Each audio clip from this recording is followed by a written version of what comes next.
As the sun dipped below the Inglewood skyline on May 21, 2025, a palpable sense of anticipation filled SoFi Stadium. In the fading light, 70,000 fans held their breath, cell phones poised, eager for more than just a concert, waiting for a historic moment.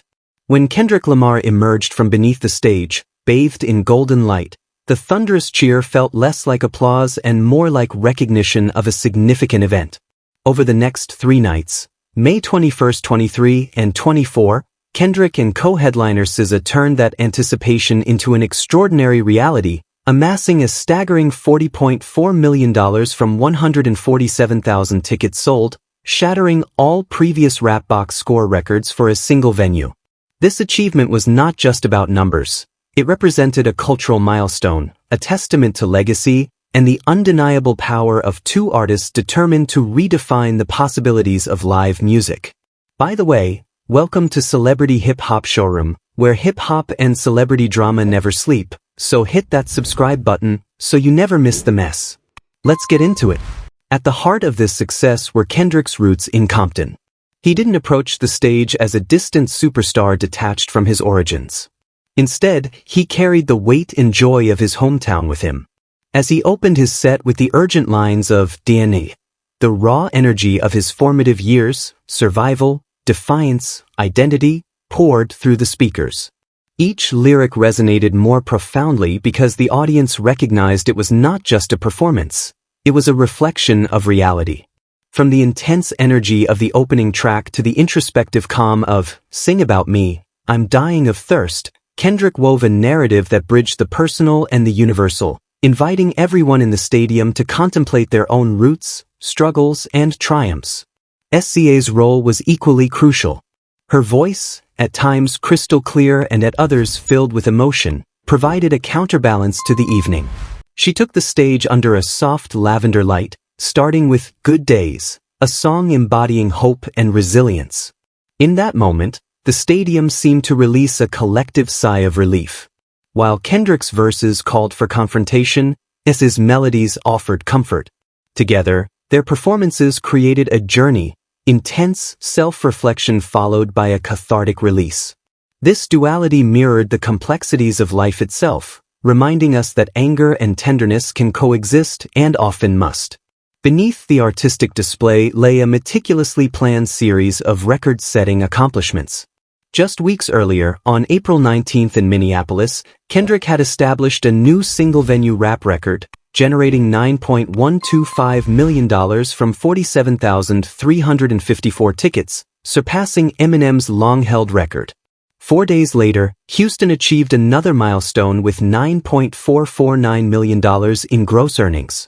Dallas followed on April 26 with an impressive $11.822 million, setting the record for the highest-grossing single-night performance by a black artist, eclipsing the Weeknd's previous achievement. Then, on May 17 in Seattle, Kendrick's concert became the first rap show to surpass $14 million in a single night, bringing in $14.811 million from 60,941 attendees. Each success built upon the previous one, not as a display of arrogance, but as a sign of a cultural shift. The Grand National Tour was more than just ticket sales. It was reshaping the live performance landscape. By the time the tour reached SoFi, it had already amassed $256.4 million across 23 North American shows, selling over 1.1 million tickets and attracting fans from diverse backgrounds. From devoted hip-hop fans who appreciated the raw sounds of the early 2000s to Gen Z concertgoers capturing moments for TikTok, the appeal was broad. Ticket prices soared, resale markets thrived, and journalists clamored for coverage.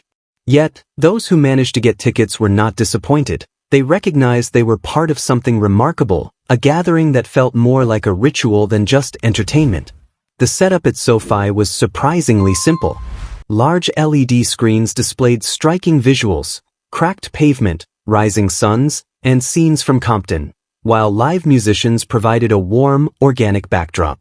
There were no extravagant fireworks or confetti. The spectacle lay in the blend of lyrics, music, and emotion. During "All Right," smoke swirled around Kendrick's feet as a single spotlight followed him, with the audience echoing each lyric like a collective heartbeat. When SZA performed Kill Bill, the stage dimmed except for a single red light, her silhouette embodying both vulnerability and strength. One of the most memorable aspects of the event was the surprise guest appearances. DJ Mustard took the stage to remix Loyalty, igniting excitement as the audience reconnected with the song's catchy rhythm. Emerging rapper AZ Chike also joined in, delivering a verse from Not Like Us, and infusing the already defiant track with his own passion. These moments underscored Kendrick's commitment to community by inviting collaborators who share his vision of hip-hop as both an art form and a movement. Backstage, Kendrick openly shared his feelings, stating, "Returning home and feeling this kind of love is something you dream of," in an interview with Hype Fresh. "This isn't just a win for me, it's for the West. It's for Compton." Surrounded by fans in Lakers jerseys, low-profile caps, and TD gear, there was a strong sense of shared pride. This moment not only affirmed Kendrick's career but also highlighted the cultural significance of an entire generation. While industry insiders celebrated the reported earnings of $40.4 million, a figure supported by multiple entertainment sources, official confirmation from Billboard and Pollstar was still pending. Some speculated that the total might be somewhat inflated. However, with each night averaging approximately $13.5 million, the figure appeared plausible. Even when considered individually, the 3 nights came close to breaking Seattle's record for single-night earnings. This was clear evidence that rap could fill stadiums in a way that was once thought to be exclusive to pop and rock icons. More significant than the financial success was the narrative of progress. Kendrick Lamar's rise from the church basements of Compton to the heights of live music mirrored the broader evolution of hip-hop, from the streets to stadiums and from a marginalized art form to mainstream acceptance. The financial achievements reflected a major shift, as audiences increasingly sought authenticity, emotional depth, and cultural relevance. Kendrick delivered all of this in abundance. SZA also played a vital role in this success. Her participation expanded the tour's appeal, drawing in fans who might have otherwise missed a purely rap concert.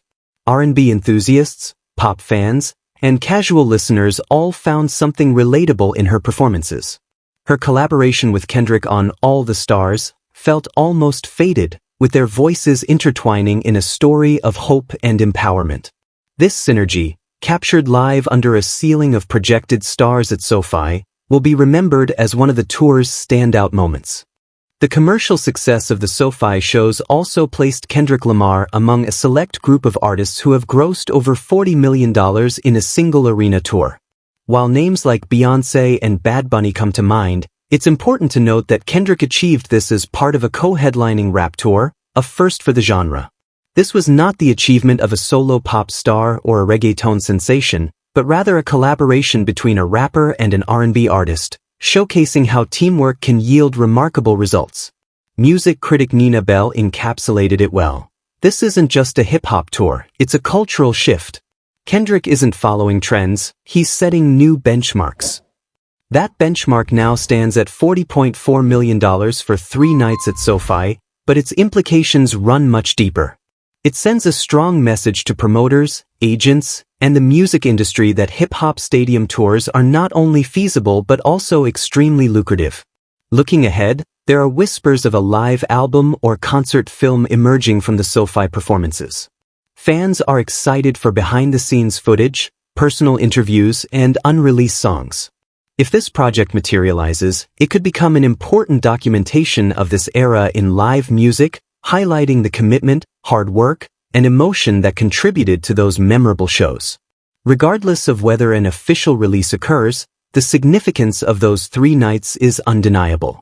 For the fans who filled the venue, singing every lyric, sharing laughter and tears, and connecting through dance and shared experiences, it was their moment. For Kendrick Lamar, it reaffirmed that his voice resonates widely, that his stories matter, and that his vision is lasting. On a broader scale, it showcased the unstoppable rise of hip-hop. What began as a modest genre in the Bronx has transformed over 4 decades into the dominant force in global music. Kendrick's success at SoFi was not a singular event. It symbolized the hard work of countless artists, DJs, producers, and fans who have supported rap's ability to inspire and provoke thought. Each groundbreaking album, every sold-out concert, and every viral moment on social media contributed to the momentum that allowed Kendrick and SZA to fill stadiums for 3 nights in a row. The grand national tour is far from finished. International dates are coming up, Europe in June, Australia in July, with speculation about possible extensions in Asia and Africa. Each new destination brings its own unique atmosphere, fan culture, and energy. If SoFi marked the pinnacle for North America, the world tour is poised to further solidify Kendrick's legacy. Wherever the tour heads next, the standard has been set. 3 nights. 147,000 tickets. $40.4 million. A new benchmark for rappers everywhere. And as Kendrick once rapped, "Tell the world I'm on my job. It feels like a challenge to every artist. What will you do next? How will you top this?" In the wake of SoFi, the answers will help shape the next chapter in the history of live music. For now, the spotlight is on Kendrick Lamar. He stood confidently with a microphone, reminding everyone of his importance. It's not just about the money, which speaks for itself, nor merely about the records, which will be counted repeatedly. Instead, he used those 3 nights to highlight a fundamental truth. When art is rooted in authenticity, community, and vision, it can accomplish remarkable things, like generating $40.4 million at a single stadium event. As the lights faded on May 24th, the echoes of the audience's voices lingered. They carried the promise of what's to come, larger venues, deeper narratives, and an audience forever changed by the influence of a young man from Compton who dared to dream and boldly brought those dreams to life in the most spectacular way possible. I'd love to hear your thoughts on this situation, so please share your opinions in the comments. Also, don't forget to like, subscribe, and turn on notifications to stay updated on this story.